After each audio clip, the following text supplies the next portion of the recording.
What's up, guys? Alex here, and I'm filming off of my new phone, and I'm hoping the video quality is a lot better than my previous phone. It's the iPhone 6s, so it does have a pretty decent camera, not compared to like Androids and stuff. Their cameras are a lot better. Trust me, I know. But I'm gonna do a new video on my primary M4, the one I have put way too much money into, and I like it a lot. I bring a lot of guns to the field when I play, but I can't put this one down. It's just so much fun. But let's start from the back. I just have a basic JG stubby full stock with a garter battery pouch here. It's supposed to hold mags, but I don't know how it would, and it fits my battery almost perfectly. It's just a little bit of space in there, but I'm gonna get a bigger battery anyway. And that's it for that. And I have a Matrix sling mount for full stocks right here, so I just use my 1 point because this gun's pretty light, so I don't really need a 2 point really. And then I got my G&G wombat machine body. I picked this up for relatively cheap with the pistol grip that I have stippled myself. And that was pretty fun. It took a while, but I really liked the finished product. And of course, this was a blowback. Maybe it wasn't a blowback, but the charging, I need a new charging handle spring for a charging handle to work. No, it wasn't blowback, we're good. And then, yeah, that's the common machine body, and then I'm officially sponsored by Apple. No, I'm just kidding, I thought it'd just look funny on there. But, a lot of things have changed to this gun since the first time I built it. Externally, at least. Internally, it's practically even the same thing, so let's go over that real quick. On the inside, I have a VFC version 2 metal gearbox shell. I have SHS 12-to-1 Gen 3 gears with a VFC bevel gear because I like that bevel gear a lot. It meshes a lot better with the motor I have. I have a Golden Eagle blue 22 TPA motor with extremely strong neo-magnets. It's not JG. I know people are going to say JG, but it's Golden Eagle. People say JG blue, but those have been out of production for years. So it is a Golden Eagle blue motor. I have an SHS piston head, VFC bearing spring guide, Garter SP130 spring, stock cylinder and cylinder head assembly, Lonex air nozzle, BTC Chimera Mark II,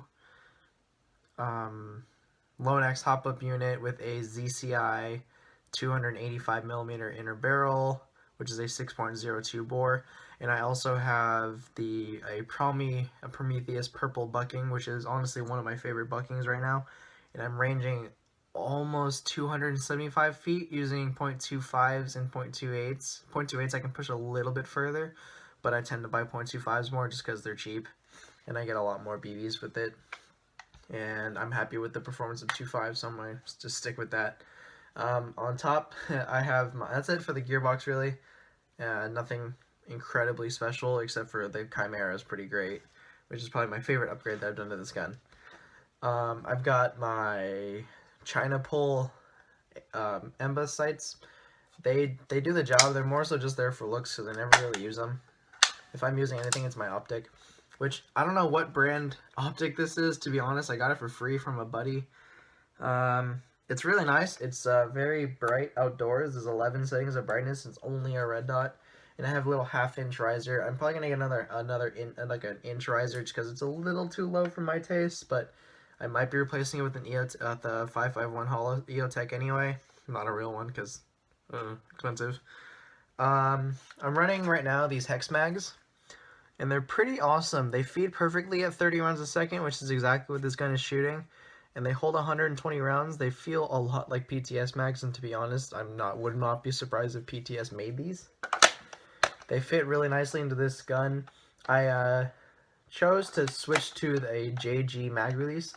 I've had a lot of problems with G&G mag releases just because they tend to not have as much material, so they hold the mag a little bit lower, so they don't always mesh really well with the hop-up unit.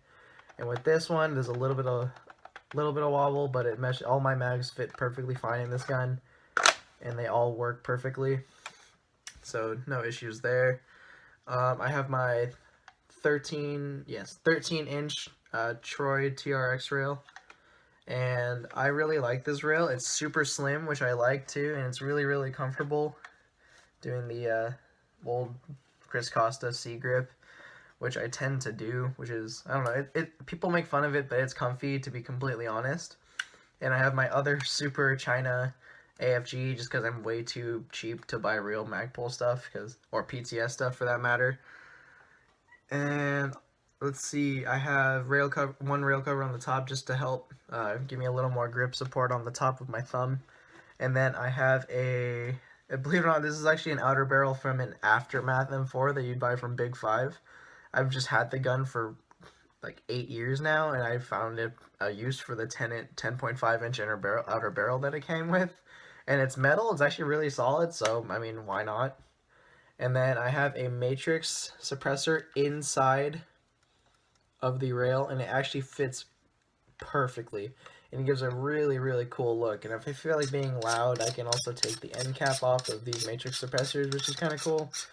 And pretty much turns it into a free amplifier, minus the cost of the suppressor. And if I don't want it, I can also foam fill it. Or what I normally do is I'll wrap an AEG spring in a towel and stuff it in there, and it works really well.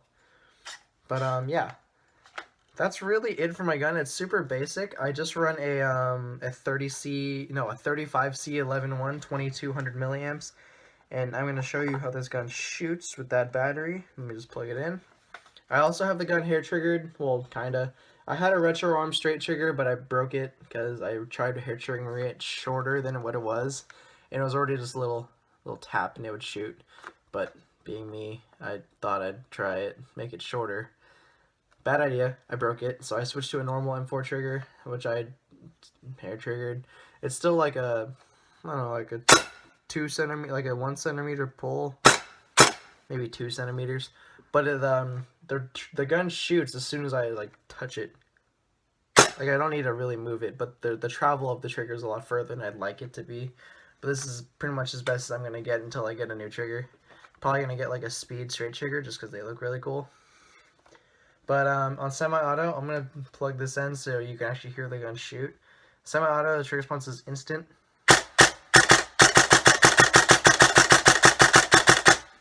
And you don't hear any... Whoops. That's also another problem with the Chimera. It does do that little burst thing if you don't pull it all the way. You don't hear any gear noise. I'm switched to full auto. This is exactly chronoing at 29 RPS. And I just say 30 because 1 RPS difference really isn't that big of a deal, and 30 is just easier to say. But full auto.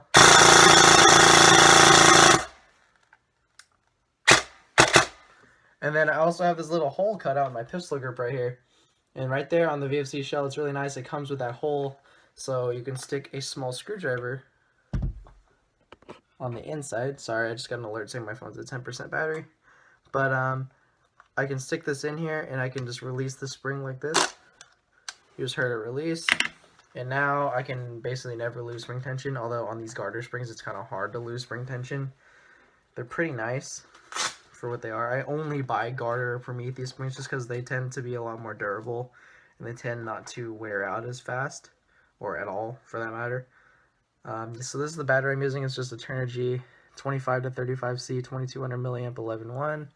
I'm definitely going to get a bigger battery because I can definitely fit a 5000 milliamp in here, and that might be worth the purchase because that would just be hilarious. It'd be a huge battery, and I'd never have to charge it ever. But yeah, this is my gun. I have the gears short stroked 4 teeth, and I also short stroked the piston just to save a little bit of weight.